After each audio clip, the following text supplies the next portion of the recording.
guys to have that kind of winning streak against that conference? Well, anytime we have somebody, an SEC team or any team that is prolific as an SEC big-time football team, especially in a rivalry against Mizzou, we're always looking forward to it. It's going to be a challenge, and they have a really good team, I believe, athletic guys that are going to challenge us every single play. So we have to be on our P's and Q's all week and just prepare our way to go out here and play a great game on Saturday.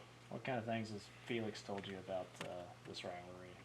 Well, first and foremost, he talked to me about his story about Mizzou and the lack thereof of him not going, no recruitment and things like that, and then them trying to come back and give him an offer after he had already kind of committed to Kansas State, and the kind of burn that he has because of that. And that's something that's going to allow me to practice harder this week, watch film harder, and play harder on Saturday just because of him.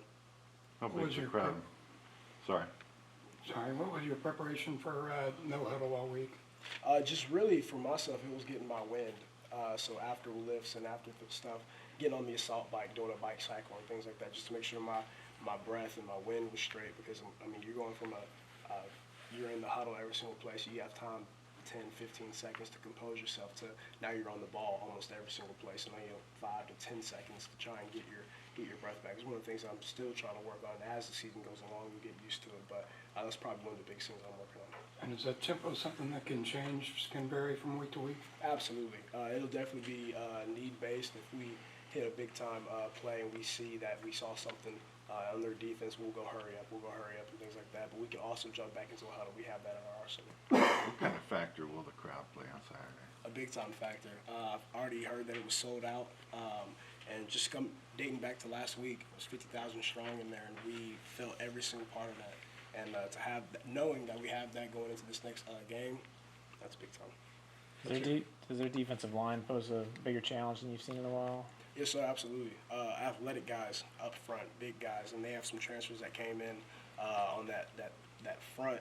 And they have a guy that's an edge that will drop back into play almost like in coverage as well. Athletic guys up front, and they're going to pose a challenge.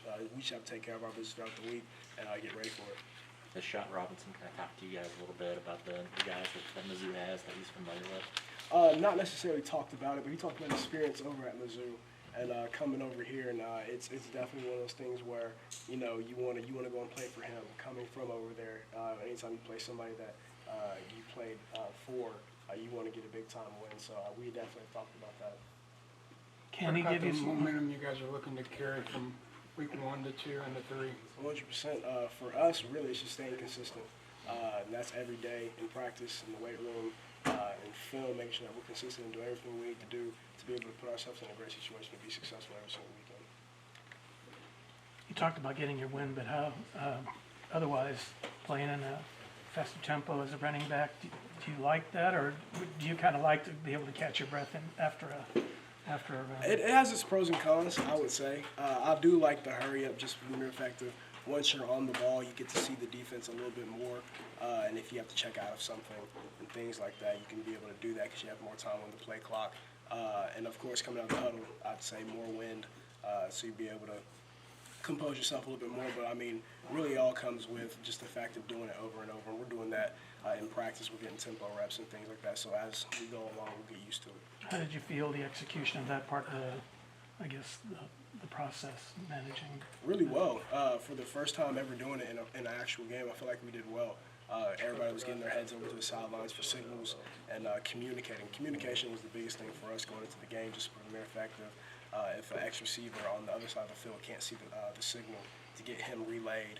And if you just gotten up from a big gain, making sure that you're getting to the quarterback and saying, hey, what did you see? What signal was that, so you can get on the ball and go. Coach Kleiman's talked about being able to limit your carries a little bit in the second half after getting out to a big lead. What's that do for you to stay fresh over the long course of a season? That's big time. Just from the mere fact that it's a 12-game season at least, and whenever you look at it as it goes along, this is a physical game. So you're going to come out with nicks and bruises and things like that. So anytime you can limit any amount of bruises, nicks, and injuries, that's big for the entire team. La Tech had 11 yards rushing against Mizzou this week. Is that something that you look at and you kind of take personally? No, I wouldn't say take it personally. It's definitely something that we've watched on film, and you see that Mizzou has some really good guys, not only in the front seven, but in the back four that come down and can make some hits and play fast and beat in the run fits. And one of the things we're going to take into account and see some of the things that La Tech did well and did poorly, so that we can use that for our advantage of the league.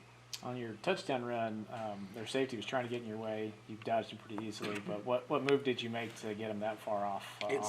It's crazy. I actually talked to my dad on Sunday. On Wednesday, I wrote in my notes that if number 6 was coming down from the post, that he opens up his shoulders to the sideline and tries to kind of wall the running back off into the sideline to try and give himself an angle. But if you're able to cut back behind him, will he turn his hips and flip to run back inside and catch you, or would he keep himself open? That's one of the things I kind of wrote down.